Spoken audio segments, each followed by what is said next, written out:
அஸ்தமனமான போது பிசாசு பிடித்திருந்த அநேகரை, எல்லாம் சொல்லுங்க, பிசாசு பிடித்திருந்த அநேகரை அவரிடத்தில் கொண்டு வந்தார்கள். When evening came, they brought to him many who were under the power of demons. எல்லாம் சொல்லுங்க, under the power of demons. அவன் வல்லமைக்கு கீழே இவங்க இருக்கிறாங்க, ஒரு அடிமை மாதிரி. அதாவது இவங்க நினைச்சதை அவங்களால செய்யவே முடியாது.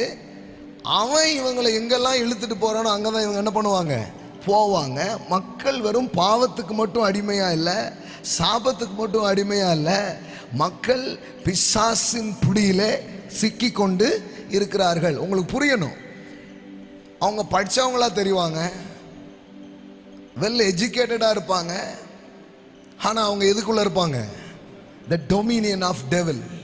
அதுதான் அவங்களை நடத்திக்கிட்டு இருக்கும் அப்படின்றதே அவங்களுக்கே தெரியாது.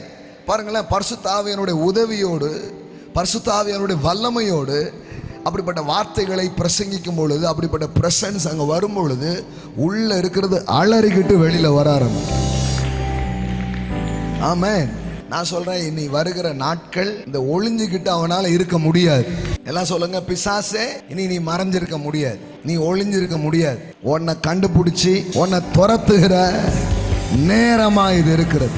We need the word of God, we need a church, we need a teaching, we need a Holy Spirit.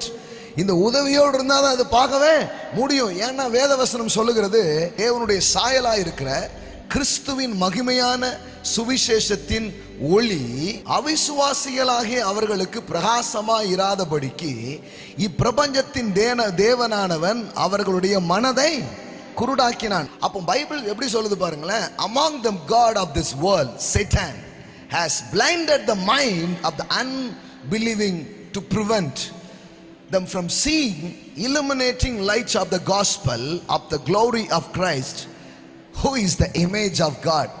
தான் யாரு, தான் கடவுள் யாருன்றதை தெரியாதபடிக்கு மனதை என்ன பண்ணியிருக்கிறானா, குருடாக்கி வச்சிருக்கான். நம்ம பைபிள்ல இருந்து ஒன்றை நம்ம மறுக்கவே கூடாது.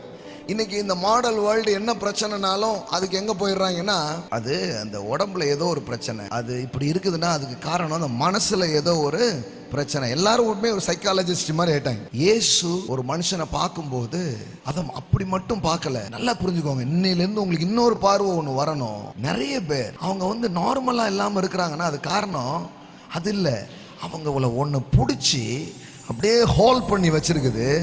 இன்னையிலிருந்து அந்த விடுதலையின் வல்லமையை உங்க மேல கர்த்தர் ஊற்றி, ஆமென், அப்படி பிடியில இருக்கிறவர்கள் விடுவிக்கப்படும்படியாக, அப்படிப்பட்ட பிடியில இருக்கிறவர்களை நீங்கள் விடுதலை செய்யும்படியாக உங்க மேல ஒரு விடுதலையின் அபிஷேகம் ஊற்றப்படுகிறது.